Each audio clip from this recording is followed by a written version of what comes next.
La patrie a besoin de vous, de votre engagement. Les décisions politiques, les équipements militaires, les budgets sont une chose, mais ils ne remplaceront jamais la force d'âme d'une nation. Cette phrase, prononcée comme un appel à l'unité, cache en réalité une question qui dérange. L'État est-il à ce point en difficulté qu'ils doivent se rabattre sur l'épargne des Français? Après 50 ans de déficit budgétaire, ce simple message a semé le doute. Beaucoup n'y ont pas vu un geste symbolique, mais un aveu de faiblesse, presque désespéré. Les caisses sont-elles vides? Est-ce que l'État s'apprête à puiser dans nos économies? Il n'en fallait pas plus pour que les réseaux sociaux s'enflamment. Attention à vos comptes épargne. L'État va peut-être récupérer votre argent. C'est très grave. L'État va nous emprunter de l'argent dans notre livret A et dans notre épargne. Videz vos comptes déjà. Moi, mamie numéro 1, je vais vider mes comptes et je vais tout foutre sur mon matelas, comme à l'ancienne. Vous ne trouvez pas ça étrange, un emballement aussi soudain?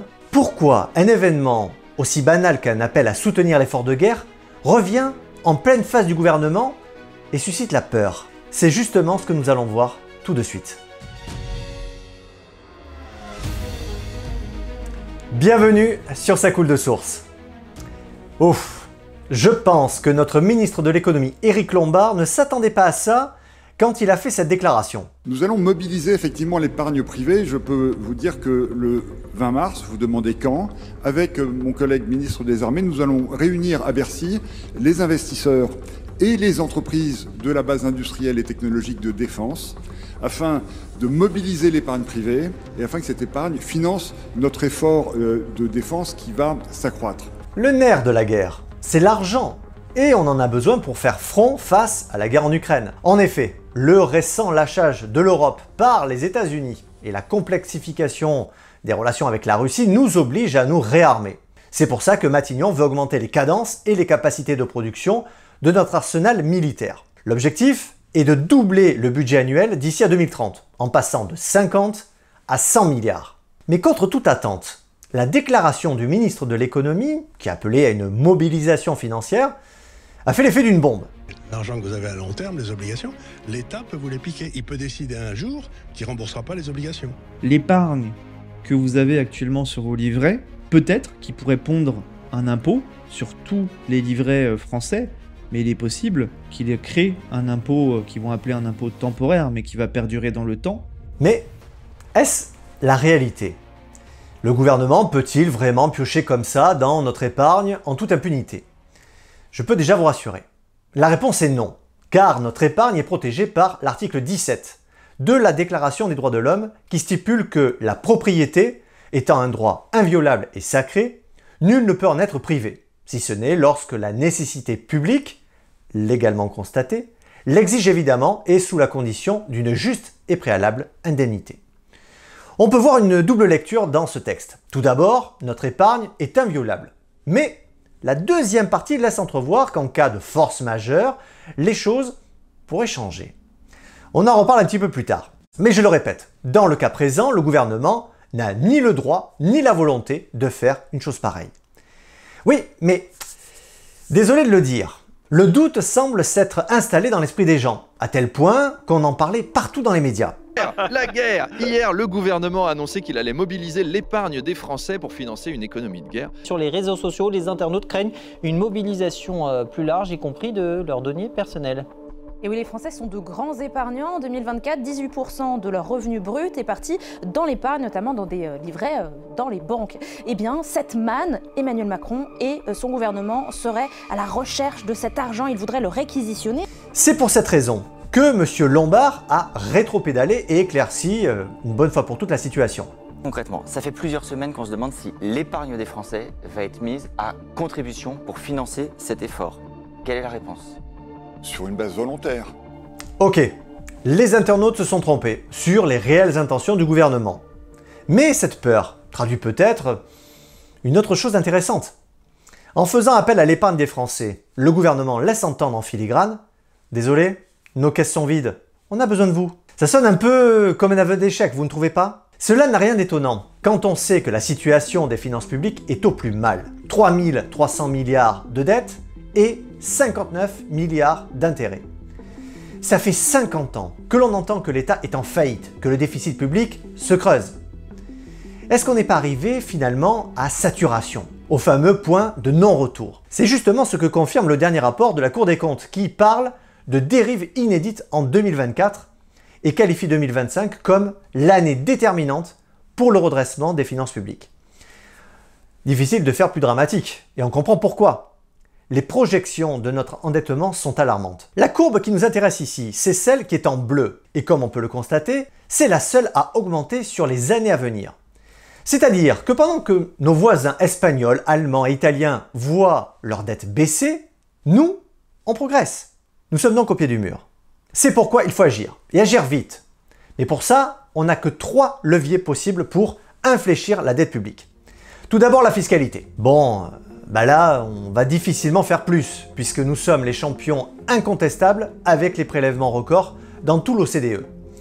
Vient ensuite la réduction des dépenses publiques. Bon, mais là, peu d'espoir. Le Haut Conseil des finances publiques lui-même ne prend plus de gants. Il conclut dans son avis qu'on a fait une économie de seulement 0,1 point de baisse de dépenses publiques. Ça représente seulement 3 milliards d'euros. C'est maigre, quand on sait que dans le même temps, on a augmenté de 27 milliards les prélèvements obligatoires. Et c'est en partie pour ça que les agences de notation, comme Moody's, ont abaissé la note de la France. Concrètement, ça veut dire une chose. Les investisseurs mondiaux doutent désormais de la capacité de la France à tenir ses engagements. Donc la confiance s'effrite. Et quand un État perd la confiance des marchés, c'est plus difficile pour lui d'emprunter. Et vers qui va-t-il se tourner? Les Français, et surtout leur épargne. Et c'est là qu'entre en jeu notre 3e volet, c'est l'épargne. Mais là on touche un sujet sensible, car cela représente plus de 6 000 milliards d'euros quand même. C'est une manne financière énorme. Et c'est pas un hasard si l'État regarde toujours du côté de l'épargne. Parce qu'il sait qu'en cas de coup dur, il y a le matelas de sécurité. C'est ce qu'on appelle l'aléa moral. C'est-à-dire qu'on se met à prendre plus de risques parce qu'on sait qu'on a une solution de secours. En clair, l'État continue de s'endetter encore et encore parce qu'au fond, il sait qu'en cas de crise majeure, il pourra toujours se tourner vers l'épargne des Français. Mais attention! Ce n'est pas pour autant que les Français veulent qu'on y touche comme ça, même sur la base du volontariat. La preuve, 2 tiers des Français interrogés ont dit qu'ils ne voulaient pas investir dans ce fameux livret de défense. D'autant plus que certains économistes comme Marc Toiti le confirment. Il n'y a pas de raison objective à placer son argent dans ce produit. Il n'y a aucun placement garanti, c'est-à-dire il n'y a aucun taux d'intérêt garanti, mais même le montant que vous allez laisser n'est pas garanti non plus. Ça veut dire que si effectivement les investissements sont mauvais, que l'entreprise disparaît, vous pouvez tout perdre. Donc c'est assez surprenant quand même de la part de l'État de proposer un tel produit, sachant qu'aujourd'hui, évidemment, si on veut investir dans les entreprises de la défense, elles sont déjà cotées en bourse pour la plupart d'entre elles, donc on peut le faire de nous-mêmes, on n'a pas besoin de l'État pour faire ça. Donc c'est vrai que ça sent un petit peu le détournement de l'épargne, ça me paraît un petit peu dangereux. Mais là, il soulève un point important. Cet argent n'est pas garanti par l'État, comme peut l'être le livret A. Donc, l'État utiliserait cet outil pour détourner l'épargne des Français pour se financer. Pas, bien sûr, en piochant directement, mais en l'aiguillant. On comprend mieux pourquoi l'épargnant français est naturellement prudent. À la question de savoir pourquoi les Français économisent, la première réponse est constituer une épargne de précaution. Donc on place son argent pas pour le faire fructifier, pas pour sa retraite. Non, en premier lieu, on fait ça parce qu'on n'a pas confiance en l'avenir, et peut-être aussi dans le gouvernement. Et on le comprend, ça ne vient pas d'aujourd'hui. Depuis 1978, c'est-à-dire 50 ans, la dette de la France s'envole. Et franchement, rien ne semble arrêter. Juste sur les 10 dernières années, on a pris 1000 milliards. Et on est dans une sorte de cercle vicieux concernant notre déficit. On a 2 problèmes majeurs qui s'érigent devant nous. Tout d'abord, ce déficit public est opaque. À moins d'être inspecteur des finances ou commissaire aux comptes, on a du mal à bien comprendre comment nos comptes publics fonctionnent. Il y règne une sorte, je l'ai dit, d'opacité. En effet, dans un monde normal, comme celui par exemple du privé, une entreprise doit présenter des comptes consolidés. C'est-à-dire qu'elle va les regrouper et les vérifier un à un avant de les publier, ce qui garantit plus de transparence. Sauf que pour les comptes publics, c'est pas du tout le cas. C'est-à-dire que chaque entité, État, Sécurité sociale, collectivité, gère ses propres comptes à part et se transvase de l'un à l'autre des milliards. Le problème, c'est que ça brouille complètement la lecture. Quand on annonce 5,5% de déficit par exemple, on ne sait pas ce qui vient des retraites, des hôpitaux ou des collectivités locales. Même si l'analogie est un petit peu grossière, c'est comme si une entreprise trafiquait ses comptes en jonglant avec ses filiales. Sauf que dans le public, c'est totalement légal. Mais ces transferts publics passent sous les radars, noyés dans les lignes budgétaires. Donc, on ne voit pas que depuis 2017, ce sont près de 440 milliards d'euros de dettes qui sont directement liées à ces déséquilibres. C'est pourquoi quand le gouvernement appelle à la mobilisation de 5 milliards pour la défense, on a de quoi s'interroger. Mais pour autant, est-ce qu'on a raison d'être méfiant? Eh bien, demandez aux Chypriotes. Vous vous souvenez de 2013? Des milliers de citoyens se sont réveillés un jour avec une mauvaise surprise. L'État avait ponctionné leurs comptes bancaires pour sauver les banques. Sous la pression de l'Union européenne et du FMI, Chypre a appliqué ce qu'on appelle un buy-in, c'est-à-dire un prélèvement direct sur les dépôts au-delà d'un certain seuil. Résultat, colère dans les rues, confiance brisée et un traumatisme collectif. Alors bien sûr, la France n'est pas Chypre, mais notre contexte se dégrade, c'est indéniable.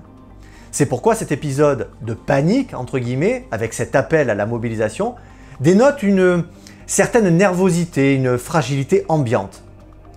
Je l'ai dit tout à l'heure, l'article 17 de la Déclaration des droits de l'homme nous protège, sauf en cas de force majeure. Donc, si c'est la Bérésina, on pourrait se retrouver dans la même situation. Même s'il faut avouer qu'un hold-up brutal en ponctionnant dans l'épargne des Français est peu probable, faut être honnête. Mais des mesures de rétention de votre épargne existent en cas de crise grave. L'article 21 bis de la loi Sapin 2, par exemple, permet de geler temporairement les retraits sur les assurances vie en cas de menace. C'est un mécanisme de protection, mais qui révèle aussi une vérité dérangeante.